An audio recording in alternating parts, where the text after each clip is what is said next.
உங்க மாப்பிள்ளையும் என் தங்கச்சியும் நெருங்கி பழகினதுக்கான எல்லா ஆதாரமும் என்கிட்ட இருக்கு. இத பாருங்க.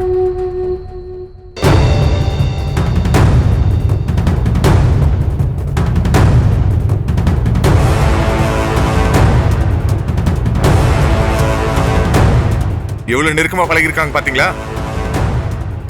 பவானி போய் சொல்றான் இவன். ஏதோ மார்பிங் பண்ணிருக்காங்க. நம்பாத பவானி தான். அத்தை தயவு செய்து இதெல்லாம் நம்பிடாதீங்க. இது ஏதோ போட்டோஷாப் பண்ணதுன்னு நினைக்கிறேன். இது ஒண்ணு மார்பின்லாம் இல்லைங்க. இது ஒரிஜினலா அவங்க 2 பேரும் எடுத்துக்கிட்ட போட்டோ தான் இது. வேணா உங்க எல்லாருக்கும் நான் அனுப்பிச்சு வைக்கிறேன். நீங்களே இது உண்மையா இல்லையான்னு பாருங்க. என்னங்க இதெல்லாம்? இல்ல பவானி, ஏதோ போய் சொல்றாங்க இவங்க. இருக்க மச்சான், நீங்க விடிய விடிய என் தங்கச்சியோட பேசின phone call recordings, chat list எல்லாம் என்கிட்ட பத்திரமா இருக்கு.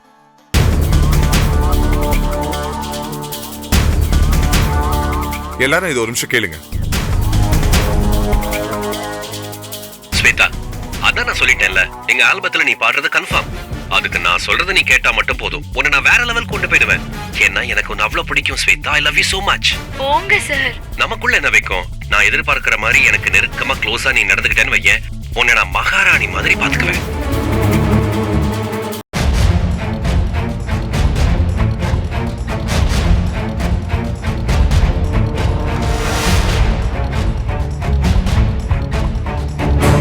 சான்ஸ் கேட்டு வந்த பொண்ணுகிட்ட இப்படிதான் பேசுவாங்களா?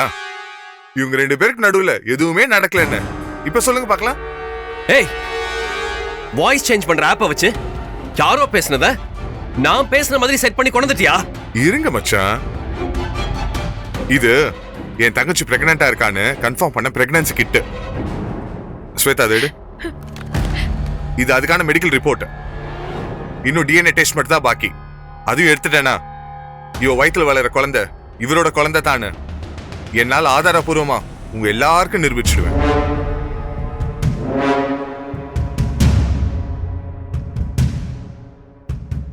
நான் கேட்கறதுக்கு பதில் சொல்லுங்க.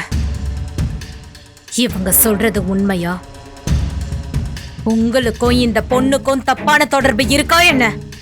பவானி, ஆமா பவானி.